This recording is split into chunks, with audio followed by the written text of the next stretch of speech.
ने हमला क्यों किया था?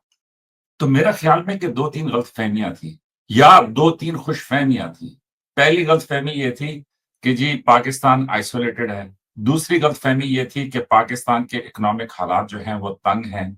तीसरी गलतफ़हमी ये थी कि पाकिस्तान की अवाम और जो फ़ौज है उसके बीच में रंजिश है। तो इन्होंने कहा कि जी ये बेहतरीन मौका है इसको।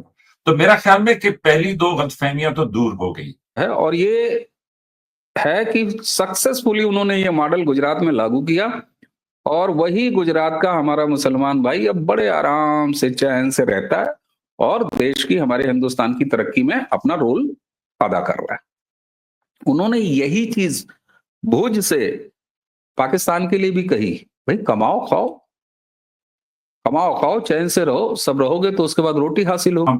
अब देखना इनका राफेल का प्रोग्राम जो है वो तकरीबन ठप हो गया है। अब ये दोबारा से कह रहे हैं कि नहीं जनाब राफेल वाले जो है ना वो फ्रांस वाले गलत निकले, उन्होंने सोर्स कोड नहीं दिया, उन्होंने जो है ना राफेल को जो है ना वो अच्छा जहाज नहीं बनाया, सही पेंट नहीं किया।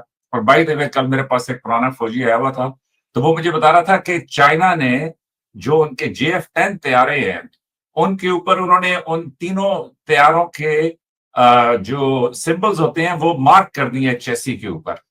जिसमें राफेल है, जिसमें इनका वो जो सखोई है, जिसमें मिग है, तो वो उन्होंने उसके ऊपर जो है ना मार्क कर दिए हैं कि जनाब ये है वो तैयारा जो इन सारे तैयारों को गिरा लेता है। यहाँ के डॉक्टर साहब के मरीजों का इलाज कर रहे हैं, हमारे PM साहब कह रहे हैं कि आप यार रोटी खा लो, मौज करो, काम करो, रोजगार पे लगो, पढ़ाई पे लगो, और नहीं तो हमारी गोली तो है ही है। हाँ, और आपने बड़े तंज में कहा कि उन्होंने कभी गोली नहीं चलाई होगी। बिल्कुल, हमारे यहाँ जिस आदमी को जिस काम के लिए रखा जाता है, जिसका जो काम है वही करता है।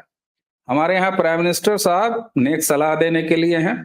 और रही बात गोली की, तो जब कोई बदमाश नहीं मानेगा तो वो एजेंसी को बोलेंगे, मिलिट्री को बोलेंगे, और मिलिट्री डिसाइड करेगी कब। आपको पता है पहलगाम होने के बाद 10 दिन तक इसी हमारे भारत में लोग सवाल पूछते रहे कि पाकिस्तान को कब सबक सिखाया जाएगा, कब। Hi viewers, this is Mirbaha Imran and you're watching my YouTube channel. Viewers, सबसे पहले चैनल को सब्सक्राइब करें, वीडियो को लाइक करें, शेयर करें और बेल आइकॉन ऑन करना मत भूलिएगा, क्योंकि आज हमें इंडिया से ज्वाइन किया है अवनीश शर्मा जी ने और पाकिस्तान से हमें ज्वाइन किया है मेजर रजा ने। Thank you so much Avneesh sir, thank you so much major sahab, आप दोनों के वक्त का बेहद शुक्रिया। Thank you Riba, thank you. बहुत सर आज हम जिस टॉपिक पे बात करने जा रहे हैं वो टॉपिक जो है वो प्राइम मिनिस्टर, इंडिया के प्राइम मिनिस्टर की स्पीच से रिलेटेड है, जिसमें वो पाकिस्तान को मुखातिब होकर, पाकिस्तान की आवाम से मुखातिब होकर कुछ उन्होंने बड़ी भारी भरकम स्टेटमेंट्स पास की हैं, जिसमें उन्होंने कहा कि पाकिस्तान जो है वो टेररिज्म से दूर रखने के लिए जो है पाकिस्तान की आवाम को आगे आना होगा। और गोली वर्सेस जो है वो रोटी, इस पर भी कुछ इस तरह भी उन्होंने कुछ बात की। तो सारी चीजें डिस्कस करेंगे। तो आगाज जो है हम मेजर साहब की जानिब से करते हैं। मेजर साहब क्या कहना चाहेंगे आप इनकी स्टेटमेंट्स को लेकर? बहुत शुक्रिया रिबाहा। मेरे ख्याल में जो प्राइम मिनिस्टर मोदी की स्पीच थी वो उनके इंटरनल ऑडियंस के लिए थी और मेरे ख्याल में वो उसी गलतफहमी पे बेस्ड थी कि जो इंडिया को 22 अप्रैल के बाद थी। और वो गलतफहमी ये थी कि जनाब हम पाकिस्तान के ऊपर अटैक करेंगे और उसके बाद जो पाकिस्तान की आवाम है और जो पाकिस्तान की फौज है उनके बीच में थोड़ी रंजिश है, तो इस वजह से जो है वो फौज और अवाम में अलहदा हो जाएंगे और इस तरीके से हम पाकिस्तान की फौज को काबू कर लेंगे। और अभी भी प्राइम मिनिस्टर मोदी, और ये प्राइम मिनिस्टर मोदी की जो स्पीच है आपने सुनवाई भी थी, उसमें वो कह रहे हैं कि जनाब रोटी खाओ, मजे करो, वरना मेरी गोली तो है ही। तो अब मुझे ये बताएं कि इसमें पाकिस्तान की आवाम के लिए क्या मैसेज है? जो यंग लोग हैं उनके लिए जो है वो ये मैसेज है कि जो पाकिस्तान के यंग लोग हैं, तो पाकिस्तान के यंग लोग जो हैं वो इससे क्या मैसेज लेंगे? वो मैसेज ये लेंगे कि जनाब प्राइम मिनिस्टर मोदी साहब इंडिया के इतने बड़े prime minister, third time prime minister, ताकि प्राइम मिनिस्टर मोदी ने जो बातचीत की है उसमें इंडिया का मीडिया ये कह रहा है कि उन्होंने पाकिस्तान की आवाम को, आप तो फिर भी अवाम का लफ्ज इस्तेमाल कर रही है ना, वरना वो तो ये कह रहे हैं कि पाकिस्तान के नौजवानों को उन्होंने पैगाम दिया।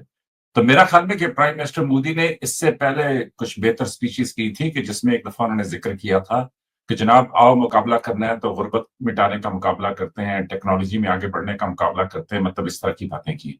तो ये दोहरी पॉलिसी तो नहीं चल सकती कि आप एक ही जुमले में कहें कि जनाब रोटी खाओ, मजे करो, और साथ ही कहें वरना मेरी गोली तो है ही। अब गोली तो आपने चला के देख ली, अब उससे आपने क्या हासिल किया? बल्कि आपको काफी सारे हकायक का पता चल गया कि पाकिस्तान जो है वो ये दो दो तीन, देखें, सोचना ये चाहिए कि इंडिया ने हमला क्यों किया था। तो मेरा ख्याल में कि दो तीन गलतफहमियां थी या दो तीन खुशफहमियां थी। पहली गलतफहमी ये थी कि जी पाकिस्तान आइसोलेटेड है। दूसरी गलतफहमी ये थी कि पाकिस्तान के इकोनॉमिक हालात जो हैं वो तंग हैं। तीसरी गलतफहमी ये थी कि पाकिस्तान की अवाम और जो फौज है उसके बीच में रंजिश है। तो इन्होंने कहा कि जी ये बेहतरीन मौका है इसको। तो मेरा ख्याल में कि पहली दो गलतफहमियां तो दूर हो गई कि जनाब पता चल गया कि जी पाकिस्तान वो तनहा नहीं है। दूसरी गलतफहमी भी दूर होगी कि पाकिस्तान इन हालात में भी अपना दिफा, अपना मुकाबला कर सकता है। अब ये जो तीसरी गलतफहमी है कि जी पाकिस्तान के अवाम और फौज के बीच में रंजिश है, तो मेरे ख्याल में कि वो उसकी तरफ फोकस थे और उसी बेसिस के ऊपर उन्होंने ये तकरीर की कि जनाब आप जो, लेकिन मेरे ख्याल में कि इस तरह की तकारीर से कुछ हासिल नहीं होना। और मेरा नहीं ख्याल कि ये जो एटीट्यूड है इंडिया का, इस एटीट्यूड से पाकिस्तान और इंडिया के ताल्लुकात में कोई बेहतरी आ सकती है। जो हकीकत है वो ये है कि जनाब ये जो पानी का मसला है, पानी के मसले के ऊपर पाकिस्तान और इंडिया ने भी जो पोजीशन ली है और पाकिस्तान जिस तरीके से उसको देख रहा है, पाकिस्तान उसको एक्ट ऑफ वॉर गर्दानता है। तो मेरे ख्याल में कि ये डिस्ट्रैक्शन है। वो फौज में कहते थे कि जी ये जो फॉल्स ऑपरेशन या मतलब जो है ना डिसेप्शन दो, तो डिसेप्शन के लिए क्या करते थे कि वो एक साइड से दुश्मन के ऊपर आप टैंक या कोई इस तरह के गुब्बारे भर के या जो भी तरीके फौज के होते थे, तो वो ताकि दुश्मन ये समझे कि इस तरफ हमला आ रहा है और हकीकत में आपने दूसरी तरफ से हमला करना होता है। तो मेरे ख्याल में कि प्राइम मिनिस्टर मोदी जो हैं वो ये डिस्ट्रैक्शन क्रिएट कर रहे हैं कि जी पाकिस्तान की आवाम जो है वो सोच ले, और दूसरा कि यस ऑफ कोर्स कि ये जो पीछे सब कुछ हुआ है उसके बीच में उनको गोली की बात करनी पड़ेगी। वो इसलिए करनी पड़ेगी कि उनके अपने अवाम, अब देखना इनका राफेल का प्रोग्राम जो है वो तकरीबन ठप हो गया है। अब ये दोबारा से कह रहे हैं कि नहीं जनाब राफेल वाले जो है ना वो फ्रांस वाले गलत निकले, उन्होंने सोर्स कोड नहीं दिया, उन्होंने जो है ना राफेल को जो है ना वो अच्छा जहाज नहीं बनाया, सही पेंट नहीं किया। और बाय द वे कल मेरे पास एक पुराना फौजी आया हुआ था, तो वो मुझे बता रहा था कि चाइना ने जो उनके JF-10 तैयारे हैं उनके ऊपर उन्होंने उन तीनों तैयारों के जो सिंबल्स होते हैं वो मार्क कर दिए चेसी के ऊपर, जिसमें राफेल है, जिसमें इनका वो जो सखोई है, जिसमें मिग है, तो वो उन्होंने उसके ऊपर जो ना मार्क कर दिए हैं कि जनाब ये है वो तैयारा जो इन सारे तैयारों को गिरा लेता है। तो देखे ना पाकिस्तान के पायलट्स ने क्या कमाल किया कि पूरी डिफेंस इंडस्ट्री ही ऊपर नीचे होगी। तो मेरा ख्याल में इंडिया जो है वो उसमें they are trying to find their space. इनके मिशन जा रहे हैं, वो अमेरिका में जाके अमेरिका को डांट रहे हैं, आजकल ये फ्रांस को डांट रहे हैं, मतलब इस तरह की सारी बातचीत कर रहे हैं। तो मुझे इस तकरीर में कोई ऐसी बात नहीं लगी। मे बी अगर मैंने कोई मिस की हो तो शर्मा साहब बता सकते हैं, लेकिन मेरे ख्याल में कि प्राइम मिनिस्टर मोदी जो है वो थर्ड टाइम प्राइम मिनिस्टर है इंडिया के, और मेरा ख्याल में कि थर्ड टाइम प्राइम मिनिस्टर जो है उनको रीजन में जब बात करनी चाहिए तो ऐसी करनी चाहिए कि जो, अगर वो चाहते भी हैं कि पाकिस्तान के नौजवान उनकी बातचीत सुने, तो उनको कोई ऐसी बात करनी चाहिए कि जो सुनने लायक हो। लेकिन ये बातचीत कि जिसमें वो कहें कि जी रोटी खाओ वरना मेरी गोली तो है ही, अब पता नहीं वो डिस्प्रिन की गोली कह रहे थे या वो कोई जो है ना पैरासिटामोल या कोई इस तरह की कोई या कोई हाजमे की गोली देना चाहते हैं, वो एक अलग बात है। लेकिन मुझे जो गोली समझ आई है वो बेसिकली वो बंदूक की गोली है कि जिसकी तरफ वो इशारा कर रहे थे। सर आजकल तो मैक्रोन भी जो है अपनी बीवी से मार खा रहे हैं, उनकी बड़ी सोशल मीडिया पे वायरल है। हाँ जी जनाब, वो तो अब मोदी साहब के तो मेरा ख्याल में वाइफ है ही नहीं, तो वो इसलिए वो तो आजाद है ना जी। हम्म, तो अवनीश सर आपकी जाने पड़ते हैं, क्या कहना चाहेंगे प्राइम मिनिस्टर नरेंद्र मोदी की स्पीच के हवाले से और जो मैसेज वो पाकिस्तान को देना चाह रहे हैं उस पर? अरे वाह, सबसे पहले तो शुरुआती इंटरटेनमेंट के लिए मेजर साहब को बहुत बहुत शुक्रिया, बहुत बहुत धन्यवाद। पहले सुन लेते हैं मोदी साहब ने कहा क्या। आतंक की बीमारी से मुक्त करेंगे, पाकिस्तान के अवाम को आगे आना हो, पाकिस्तान के नौजवानों को आगे सुख से जिंदगी जियो, रोटी खाओ, वरना मेरी गोली तो है ही। ठीक, ये बताइए, अपनी ही औलाद जो 1947 में 14 तारीख को, अगस्त का महीना, निकल गई हो, बहक गई हो, बाद में उन्हीं में से एक बच्चा जो है और बहक गया हो, सरक गया हो, बांग्लादेश हो गया हो, अगर वहां की आवाम को, वहां की जनरेशन्स को, वहां के यंग जनरेशन को स्पेशली हमारे पीएम साहब ये कह रहे हैं, तो इसमें बुरा क्या है? अच्छा, रोटी की तो जरूरत है, उस सच्चाई से तो पाकिस्तान इनकार नहीं कर सकता। रोटी की जरूरत हमें भी है, रोटी की जरूरत हर आदमी को होती है। किसी के कनस्तर में आटा होता है, वो रोटी बना लेता है, किसी का कनस्तर खाली होता है तो उसे रोटी तलाशनी पड़ती है। पाकिस्तान रोटी तलाशने की स्टेज में नहीं होना चाहिए, कम से कम रोटी तो नसीब होनी चाहिए सबको। लेकिन साहब, अब कलमे पर बना मुल्क है तो रोटी उसकी प्रायोरिटी नहीं है। चलिए, तो प्राइम मिनिस्टर ने रोटी वाली बात तो अच्छी लगनी चाहिए।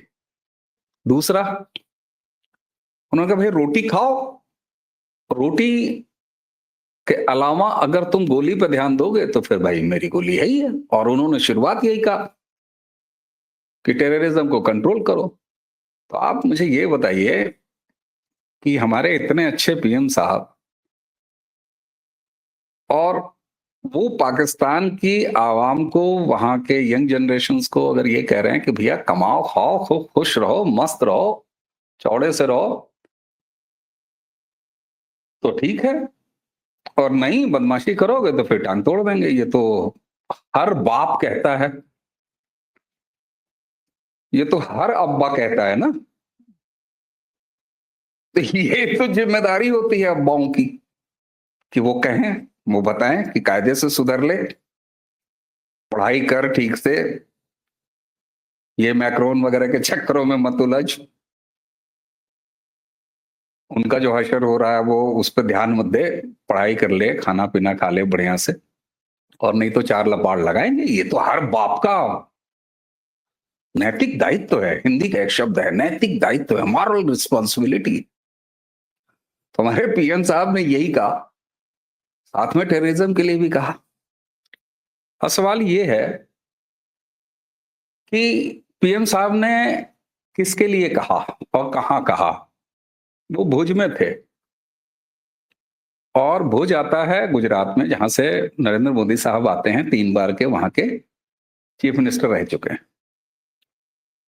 और गुजरात में आप आलमी हिस्ट्री उठा के देख लीजिए, 1947 से पहले और 1947 से बाद से लेके, और जब तक मोदी साहब वहां के सीएम नहीं थे तब तक गुजरात का सबसे बड़ा एक शहर होता है अहमदाबाद। सूरत एक और अच्छा शहर है, बड़ा शहर है, बड़ौदा एक शहर है, बड़ोदरा एक शहर है। कोई ऐसा हफ्ता नहीं बीतता था मेजर साहब जब वहां पर क्लैश नहीं होता था, हिंदू मुस्लिम क्लैश हमेशा होता, कोई ऐसा हफ्ता नहीं। लेकिन जब से नरेंद्र मोदी साहब वहां के सीएम बने, एक आध महीने के बाद या 2 महीने, 4 महीने, 6 महीने के बाद, बिल्कुल आज हिस्ट्री है साहब, गुजरात में कोई क्लैश नहीं होता। हो सकता है मेजर साहब को गोधरा ट्रेन याद आ जाए, जिसमें 52 हिंदू, जैसे पहलगाम में अभी आपने भेजा और 52 हिंदू नाम पूछ के उन्होंने मार दिए, 26 मार दिए, वैसे ही वहां पे 52 हिंदू से भरे हुए जो हमारे पिलग्रिम्स थे, उनके बोगी को आग लगा दिया था। तो उसके बाद एक गोधरा हुआ था। मैं गुजरात गया, मैं यूपी से हूं, हजारों किलोमीटर दूर है वो स्टेट। मैं गुजरात जब जब गया तो एक बार ऐसा हुआ कि मैं लगभग 1 महीने के लिए गुजरात था, और बड़ा इन रूट मैं घूम रहा था। तो मैं कोशिश करता था ये पूछने की, बिना कोई आम आदमियों से, जैसे ऑटो वाला हो गया उससे पूछा, कभी टैक्सी वाला हो गया उससे पूछा, कहीं निकल गए उससे पूछा, टुकड़े टुकड़े में मैंने पूछा, तो जानते हैं क्या पता चला? कि हिंदू मुस्लिम क्लैशेस बंद होने का सबसे बड़ा रीजन ये था, उन्होंने कहा कि साहब, और ये मुस्लिम कम्युनिटी और हिंदू कम्युनिटी इन दोनों ने बताया, ऐसा नहीं है कि कोई एक कम्युनिटी ने बताया।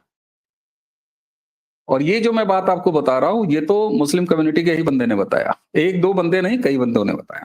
उन्होंने कहा साहब हुआ क्या, होता क्या था कि यहाँ मुसलमानों के पास, चूंकि जो आपके यहाँ भाई मुसलमान तो मुसलमान, दुनिया का मुसलमान,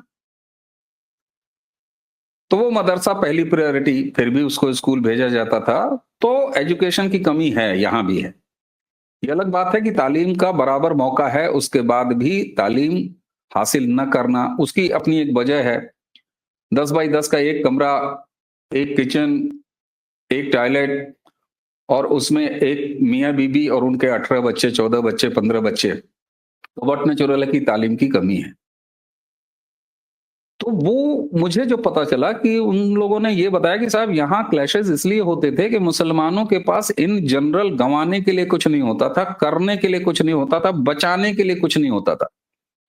इसलिए कोई भी अगर अफवाह भी आ जाती थी तो वो हिंदू कम्युनिटी की मोहल्ले की तरफ निकल जाते थे, जहां मिक्स आबादी है उन घरों की तरफ निकल जाते थे, और फिर दुकानें जला देना, गाड़ियां तोड़ देना, उसमें से कुछ निकाल लेना, उसको कबाड़ की दुकान पर बेच देना, कुछ पैसे हासिल हो जाना।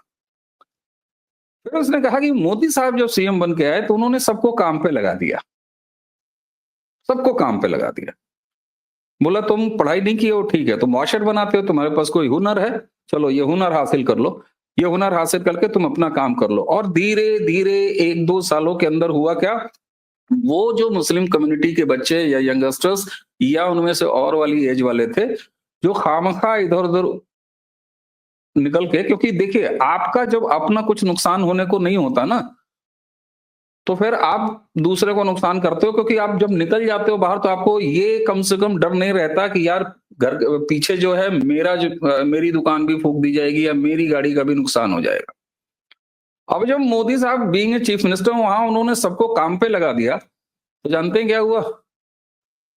फिर क्लैशेस के समय निकलने में ये होता था, यार हम अपना काम करें, 4 रोजी कमाएं, या फिर हम क्लैश करने निकले मौलाना के भड़काने पे। इसी के साथ साथ एक चीज और भी होती थी, यार अगर हम निकल गए किसी दूसरे की टपड़ी जलाने तो हमारी टपड़ी कोई फूंक आएगा, क्योंकि अब टपड़ी थी, अब काम था। तो मोदी साहब बड़े पुराने मजे हुए खिलाड़ी हैं, वो जानते हैं कंट्रोल कैसे किया जाता है और कैसे सही रास्ते पर डाला जाता है। और ये है कि सक्सेसफुली उन्होंने ये मॉडल गुजरात में लागू किया, और वही गुजरात का हमारा मुसलमान भाई अब बड़े आराम से चैन से रहता है और देश की, हमारे हिंदुस्तान की तरक्की में अपना रोल अदा कर रहा है। उन्होंने यही चीज भुज से पाकिस्तान के लिए भी कही, भाई कमाओ खाओ, कमाओ खाओ, चैन से रहो, सब रहोगे तो उसके बाद रोटी हासिल होगी, रोटी हासिल होगी तो ठीक है। जब रोटी हासिल नहीं होती ना, पाकिस्तान में क्या हो रहा है आप मुझे ये बताइए। किसने कहा था ये एडवेंचर आसिम मुनीर को कि वो जिन्ना इस जमाने का बन के घूमे और ये कहें कि हिंदू और मुसलमान 2 अलग कौमें हैं? जो जिन्ना कहता था वही वो आज कहें। किसने कहा था उनको? किसी मिलिट्री मैन का ये काम है? किसी मिलिट्री चीफ का ये काम होता है कहना? उसको अपनी गोली, अपनी वर्दी, अपने देश की सुरक्षा, अपनी ड्यूटी से मतलब होता है कि मुस्लिम और हिंदू 2 अलग अलग कौमें हैं, एक साथ नहीं रह सकती। पाकिस्तान की सबसे बड़ी दिक्कत है, पाकिस्तान में जो जिस काम के लिए है वो काम वो करता नहीं, उसके अलावा बाकी सब काम करता है। मिलिट्री को गोलियों से मतलब होना चाहिए तो लिपस्टिक बेचते हैं, लिपस्टिक बनाते हैं, साबुन बनाते हैं, फ्रिज बनाते हैं। अब जिस मिलिट्री को लिपस्टिक बेचने की आदत लग पड़ी हो, उससे गोली चलती है, फिर बताते हैं कि या सुखोई कर दिया, वाह सुखोई कर दिया। अरे भाई तो ट्रॉली में लाद के हमें दिखाओ ना कहां है। वो तो पाकिस्तान से हो नहीं रहा। पुकार चीन की, पानी के लिए इंडिया, बचाओ बचाओ के लिए चीन, पैसों के लिए IMF, रोटी के लिए। क्या हाल बना रखा है साहब मुल्क का आपने, क्या हाल बना रखा है। तो हमारे प्राइम मिनिस्टर ने बड़ी कायदे से बताई है, और मुझे लग रहा है कि रिबाहा आपको इस पर अलग से सिंगल वीडियोस करने चाहिए, मेजर साहब के साथ अकेले बात करनी चाहिए, अपनी आवाम को, अपने बच्चों को, अपने लोगों को ये बताना चाहिए कि मोदी साहब ने बिल्कुल सही कहा है, पढ़ो लिखो, काम करो, रोटी का मामला सही करो। और नहीं तो ये तो हर बाप कहता है कि अगर पढ़ोगे लिखोगे नहीं, कायदे से नहीं लगोगे, काम पे नहीं लगोगे तो फिर पीटूंगा पकड़ के। मोदी जी ने यही कहा, और भाई बाप तो हैं, इसमें तो कोई दो राय नहीं है।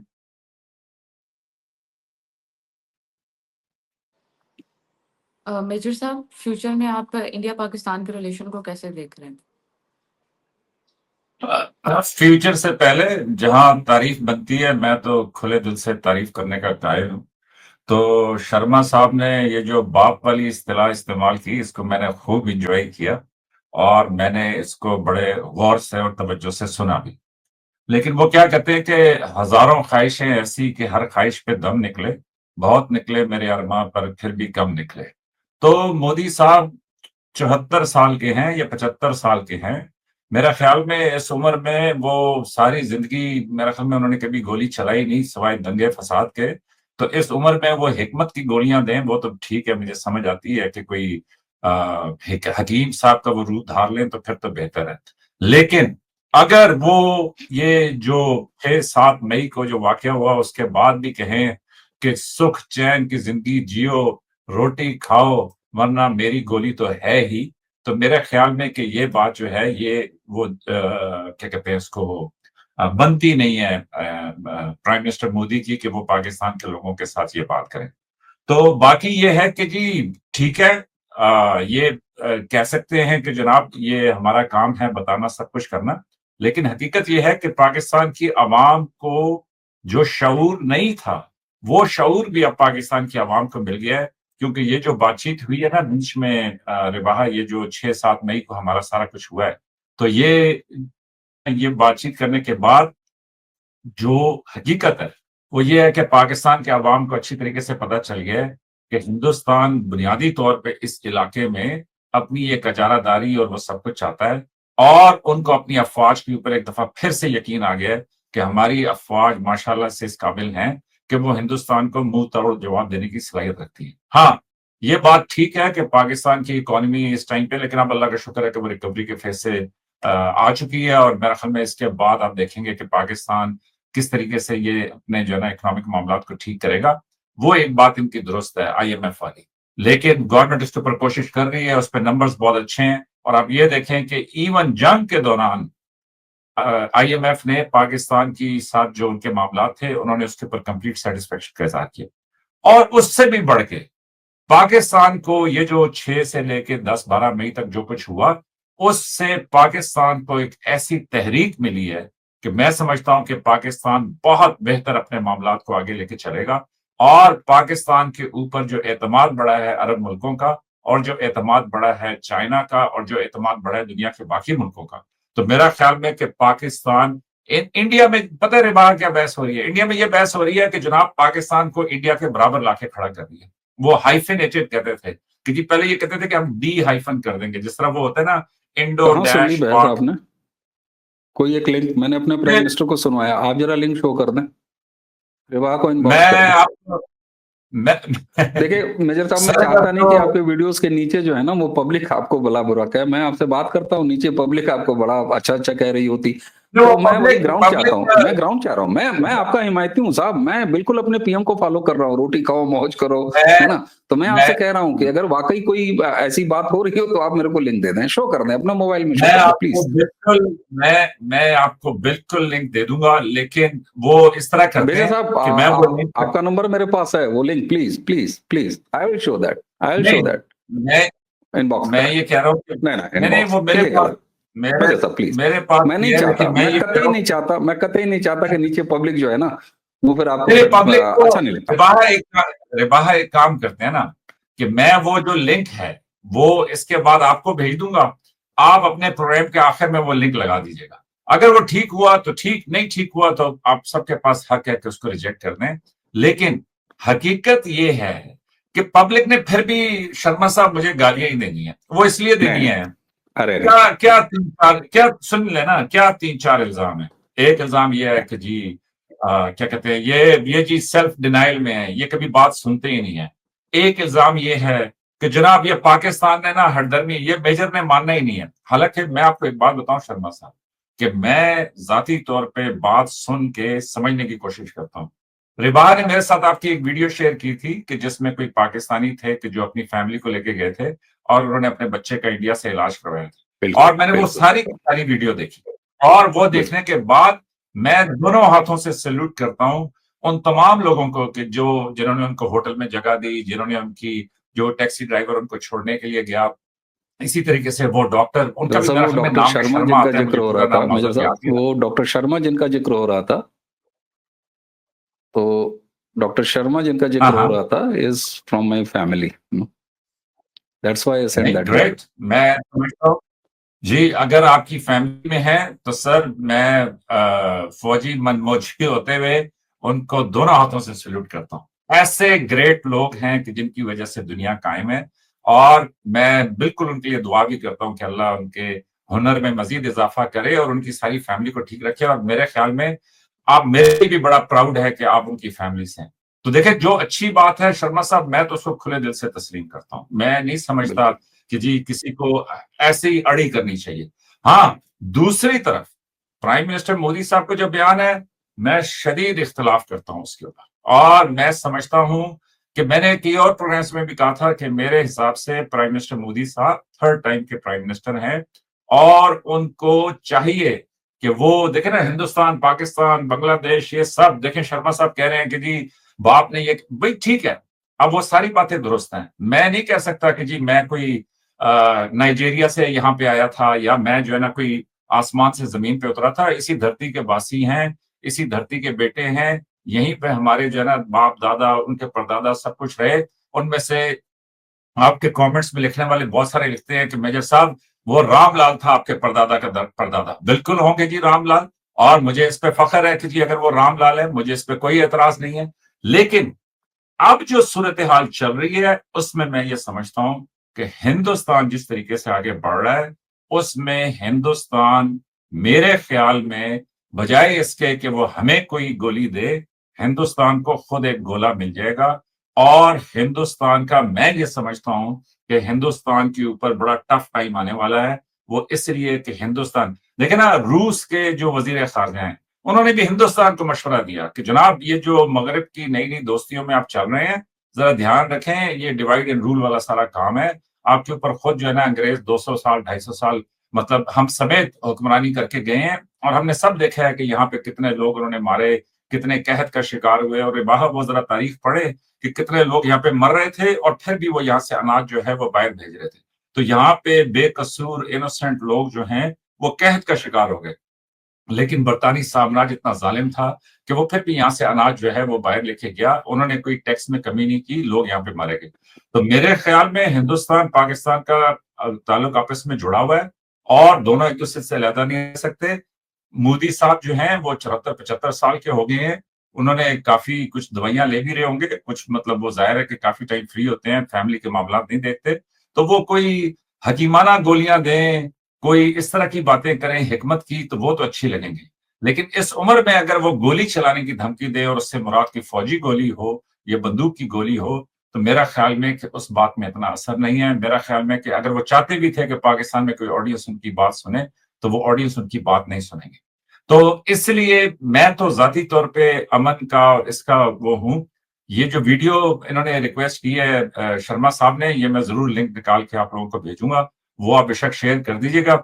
लेकिन मेरे ख्याल में शर्मा साहब भी, जिस तरह भी उन्होंने कहा, डॉक्टर शर्मा जो है वो इनकी फैमिली से ताल्लुक रखते हैं, तो मेरे ख्याल में कि ये हैं अच्छी मिसालें कि जो हमें लोगों के साथ शेयर करनी चाहिए। और मैं जाती तौर पे अगेन उनको कॉम्प्लीमेंट पेश करता हूं। तो ये है मेरा ओपिनियन रिबाहा, कि जहां तक स्पीच का मामला है, मैं समझता हूं कि ये एक अच्छी स्पीच नहीं थी। मैं ये समझता हूं कि ये स्पीच उनकी इंटरनल ऑडियंस के लिए थी। और दूसरा, शर्मा साहब की तवज्जो सिर्फ इस बात पे दिलाना चाहूंगा कि जब आप गोधरा के उन 58 हिंदू यात्रियों की बात करते हैं ना, कि जी जो पिलग्रिमेज के लिए जा रहे थे और जिनकी ट्रेन को आग लगी और वो इंसिडेंट हुआ, तो वहां पे उन 1000 मुसलमानों को जो कत्ल किया गया गुजरात में, उनको भी जिक्र कर दिया करें, ताकि पूरी बात समझ में आ जाए कि उन 58 के बदले में 1000 से ज्यादा जो है वो कत्ल हुए। 2,500 से ज्यादा जो है वो जख्मी हुए, और उसके बाद उनका कोई मदावा नहीं हुआ, किसी को सजा नहीं मिली, कोई लोग किसी ढाई नहीं चढ़े, बस वो सब कुछ हो गया। अब जाहिर है जब इतना जुल्म सितम हो जाए तो उसके बाद से जो मुसलमान वहां पे क्या जिंदगी गुजारेगा वो आप मुझसे बेहतर समझ सकती हैं। दूसरा कि मैं इनको साचार कमेटी रिपोर्ट की तरफ भी तवज्जो दिलाना चाहूंगा कि मुसलमान इस टाइम तक भी हिंदुस्तान का सबसे पसमानदा तबका है। फिर ये कह रहे थे कि जी 18 बच्चे 16 बच्चे, रिबाहा आप प्लीज एक रिसर्च कर ले और मुझे बता दें कि जी पूरे हिंदुस्तान में कितने ऐसे मुसलमान हैं कि जिनके 18 बच्चे हैं। तो मेरा ख्याल में शायद एक भी नहीं निकले। लेकिन ये जो बिलअमूम एक स्वीपिंग स्टेटमेंट के जरिए आप ये साबित कर दें कि मुसलमानों का सिवाय इसके कोई काम ही नहीं है कि वो बच्चे पैदा करें, इसके सिवा कोई काम ही नहीं है कि वो मरने मारने को उतर आए, इसके सिवा कोई काम ही नहीं है कि उनमें कोई अक्ल शऊर की बात हो। अब मिसाल ये है कि इन्हीं के एक कॉलीग जो है वो बार बार ये कहते हैं कि जी ये मुसलमान तो है ही वो कि जो दूसरों को मार दे। ऐसी कोई बात नहीं है। कुरान पाक में वो आयत है कि लकुम दीनकुम वलिय दीन, कि तुम आपके लिए आपका दीन और मेरे लिए मेरा दीन। तो इस पे मेरे, और जब मुसलमान तो हिंदुस्तान के हुक्मरान भी रहे, तो क्या उन्होंने सारे हिंदुओं को खत्म कर दिया? तो मेरे ख्याल में कि इतना ये जो है एक एक एक एक सख्त व्यू लेने की बजाय एक एक मैं ये कहूंगा कि जी कंडीशन, कि जी आपने एक प्रिज्म लगाया हुआ है, उसी के जरिए आप मुसलमान को देख रहे हैं, तो मेरा ख्याल में कि उनसे कोई फायदा नहीं होना, कुछ नहीं होना। तो ये मेरी ओपिनियन है, और मैं समझता हूं कि मोदी साहब जो है वो अब थर्ड टाइम प्राइम मिनिस्टर हैं, और अभी ये सब कुछ होने के बाद भी अगर वो यही बातें कर रहे हैं कि जी गोली चलानी है, तो आपने 6 मई को भी चला ली थी, आगे भी चला लीजिएगा। और फिर जो है ना वो होगा सिर्फ ये कि वो जो चाइना के जहाज है उस पे अभी 3 तैयारों का आया है, तो फिर वहां पे 10 तैयारे हो जाएंगे, तो फिर उनकी बाकी चीजों के ऊपर भी वो निशान लगना शुरू हो जाएंगे कि ये भी गिरा दिया, वो भी गिरा दिया, तो उससे क्या असर होगा? सर शर्मा साहब आप प्लीज जनाब बढ़ते हैं, और लास्ट सवाल आपसे है कि पाकिस्तान और इंडिया का फ्यूचर आप क्या देख रहे हैं?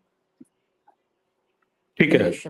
हाँ, चूंकि तुमने जब फ्यूचर के बारे में पूछा था आपने रिबाहा, तो मेजर साहब ने कहा कि नहीं अभी प्रेजेंट देखना जरूरी है। असदुद्दीन ओवैसी साहब हमारे यहाँ एक लीडर हैं, और इस समय ऑल पार्टी डेलीगेशन लेके वो बाहर गए हुए हैं।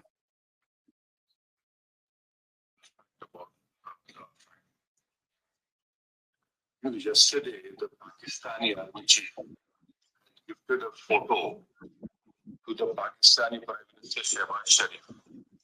President of Pakistan was there, and the Speaker of National Assembly was there. And these stupid jokers, they want to compete with India. They had given a photograph of a 2019 Chinese army drill. It's a victory over India. Now, this is what Pakistan indulges in. They cannot even give a proper photograph. तो हम बचपने में हम school में सुनते थे कि अक्सर स्कूल में क्या होता था कि हम अच्छे पढ़ने वाले बच्चे के बालों पे बैठता था। तो नकल करने के लिए अकल भी चाहिए, लेकिन नालायकों को अकल भी नहीं है।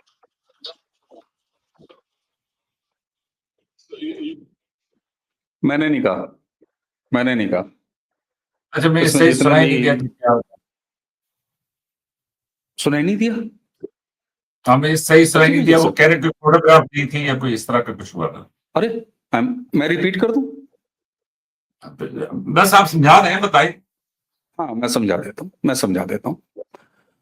ओवैसी साहब ने ये कहा कि आपके यहाँ आर्मी ने आपके पीएम को एक तस्वीर भेंट की, और उसमें वो जो तस्वीर थी उसमें चाइनीज आर्मी की एक ड्रिल थी। उस ड्रिल की तस्वीर ये कहते हुए पेश करी कि ये साहब देखो, हमारी मिलिट्री ने ऐसे ऐसे करा और इंडिया की ऐसी तैसी हो गई। वो कह रहे थे ये पाकिस्तान के मिलिट्री के है, और उसको गूगल फोटोज में आजकल डाल लीजिए तो तुरंत निकल के चला आता है। तो वो नकल के लिए अकल वाली बात कह रहे थे।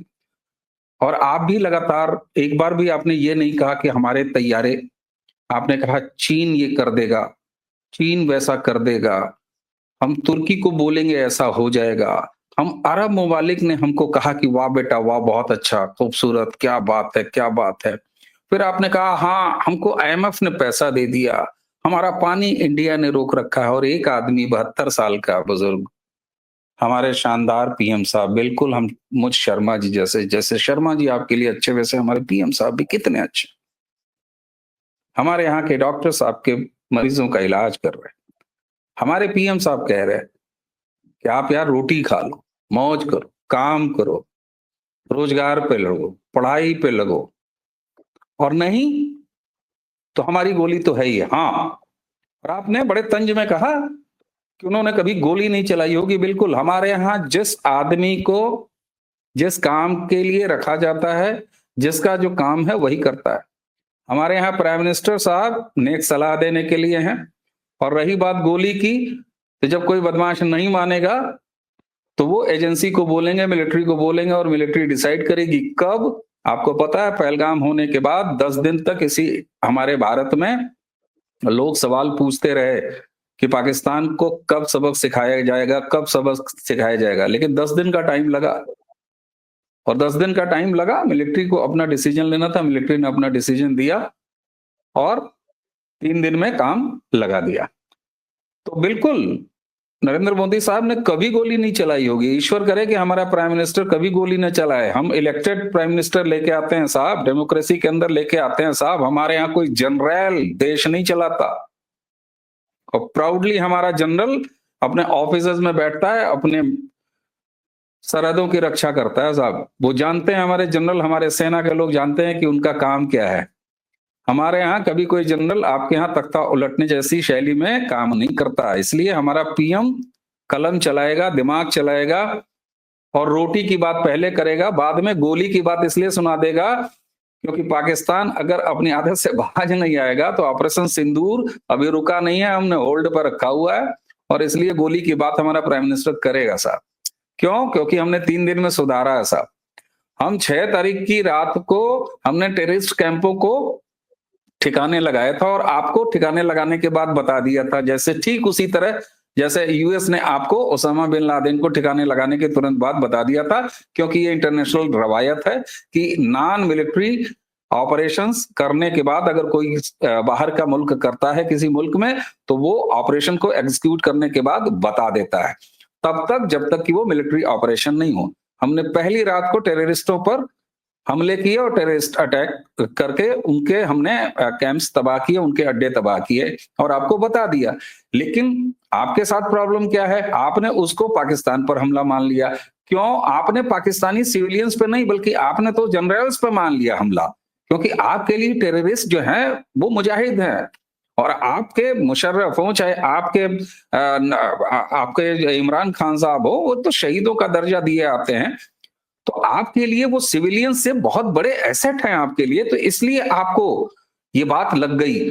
वरना आपको कायदे से हमने पहले दिन ऑपरेशन करके टेररिस्टों को खत्म कर दिया था, उसके बाद चुप रहते। आप कहते हैं हाँ साहब ठीक है, हम भी टेररिस्ट से लड़ रहे हैं, बेहतर है आपने काम कर दिया, हमारे पास वैसे ही थोड़ी सी तंगी है, बारूद आपका खर्च हुआ। लेकिन नहीं, आप तो उनको अपना जो है हीरो मानते हैं। तो प्रॉब्लम ये आपकी है। इसलिए सेल्फ रिलायंस बनने की ही सलाह दे रहे हैं प्राइम मिनिस्टर। वो कह रहे हैं कि अपने पैरों पर खड़े होने की कोशिश करिए। बहुत देर हो गई है, 1947 से बहुत देर हो गई है पाकिस्तान के लिए, सच बताएं बहुत देर हो गई है। कभी चाइना से मदद, कभी सऊदिया के नाम पर खड़े हो जाना। क्यों भाई? वहां भी अब परेशानी हो रही है, वो भी अब तबीयत उनकी भी हलकान हो रही है। वो पाकिस्तान का मतलब भिखारी समझने लगे हैं बेचारे। वाकई इतने सारे नंबर्स ऑफ भिखारीज वहां से डिपोर्ट किए जा रहे हैं। पूरा मतलब अब ठीक नहीं लगता पड़ोस में इतना कोई दिक्कत हो। तो प्राइम मिनिस्टर साहब क्या गलत कह रहे हैं भाई? और गोली किसको कह रहे हैं? गोली कह रहे थे कि मेजर साहब को गोली मार देंगे, रिवाहा को गोली मार देंगे। नहीं, हाफिज सईद के अभी खानदानी बचे हैं, उनको गोली मारेंगे। यस, मारेंगे। अगर आपके यहां से मेडिकल वीजा पर आता है तो क्या यहाँ पर बाघा बॉर्डर क्रॉस करते हुए गोली मार देते हैं? हम जानते हैं कि सिविलियंस और टेररिस्टों में फर्क क्या होता है। आपको ये फर्क नहीं पता क्योंकि आपका वो फिल्टर ही नहीं है। पाकिस्तान की आवाम की हालत बना दी गई है कि उनको ये फर्क करना ही नहीं सिखाया गया। एक सिविलियन में, एक आम आदमी, एक आम पाकिस्तानी और टेररिस्ट में फर्क क्या होता है। ये प्रॉब्लम है। इस प्रॉब्लम से हम निकालना चाह रहे हैं। इस प्रॉब्लम से सऊदीया भी आपको निकालना चाह रहा है। इस प्रॉब्लम से जिसको भी आप मालिक मान रहे हैं, आपको भरे ऑपरेशंस के बीच में अगर आईएमएफ ने आपके कटोरे में पैसे सिर्फ इसलिए डाल दिए, तो इसीलिए डाले साहब कि रोटी खाओ, यही तो कह रहे हैं पीएम साहब। हम चाह रहे हैं, हमारे पीएम साहब चाह रहे हैं, ये मैसेज उनका था। और गोली का मैसेज आपके लिए नहीं था, गोली का मैसेज रिबा के लिए नहीं था, गोली का मैसेज एक एक पाकिस्तानी सिविलियंस के लिए नहीं है। गोली का मैसेज टेररिस्टों के लिए है जो हमारे यहां घुसते हैं और हमारे सिटीजन्स को तबाह करते हैं, उनकी जान लेते हैं। हमारे यहां ओवैसी साहब ने जवाब दे दिया, लगातार जवाब दे रहे हैं। इसलिए आपसे 1.5 गुना मुसलमान यहां पर रखे हुए हैं हम, और बड़े कायदे से बड़े आराम से रहते हैं हम सारे।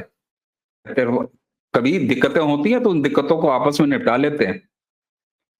तो इन एडवाइसेस को अच्छे तरह से लेना चाहिए और पाकिस्तान को सिर्फ एक काम करने की जरूरत है रिबाहा, सिविलियंस और टेररिस्टों में फर्क ये करना आवाम को आना चाहिए। और इसमें सबसे बड़ा अगर कोई रोड़ा है तो वो आपके यहाँ की मिलिट्री है, क्योंकि आपके यहाँ डेमोक्रेसी तो है नहीं, लीडर्स का तो हाल आपने बुरा करके रखा हुआ है। तो मिलिट्री आपके यहाँ है और मिलिट्री एडवेंचर करती रहेगी, क्योंकि इंडिया से अगर पंगा खत्म तो मिलिट्री का धंधा खत्म। रिबाहा, मुझे अभी कहीं जाना होगा, वो जी, घर हम में दोनों चलते हैं ना साहब, हम दोनों चलते हैं। सर दोनों चलते हैं। मैं सिर्फ जाते हुए आपको स्क्रीन पे शेयर कर देता हूँ, वो इससे पहले कि आप लोग मुझे फिर वो कहें। ये अरे करण नहीं, थापर आज साहब कोई नहीं हैं, कहेगा, आपको आज मेजर साहब को कोई नहीं कहेगा, आज मेजर साहब को ये देखें, नीचे लिखा हुआ है India is getting rehyphenated with Pakistan. मैं बस इसको दिखाना चाह रहा था, आप फिर बाद में इसको शेयर कर दीजिएगा। बस शर्मा साहब घर में बॉस का हुक्म आ गया है के जी खत्म, तो फौजी नहीं हुक्म साहब, है बिल्कुल सर। बिल्कुल मैक्रोन साहब की हालत देखने के बाद जो है अब तो मतलब कोई सवाल ही नहीं बनता कि किसी को 1 सेकंड्स के लिए भी रोका जाए। बिल्कुल शर्मा साहब, आपकी यही ठीक है बातें साहब। बहुत जबरदस्त है, ये जो बरजस्ता आप बोलते हैं ना उर्दू में, जबरदस्त। Thank you sir, nice meeting. Thank you Okay, so sir. much, Major Okay, sir. sir. Thank you so much, Amnish sir. Next program तक के लिए हमें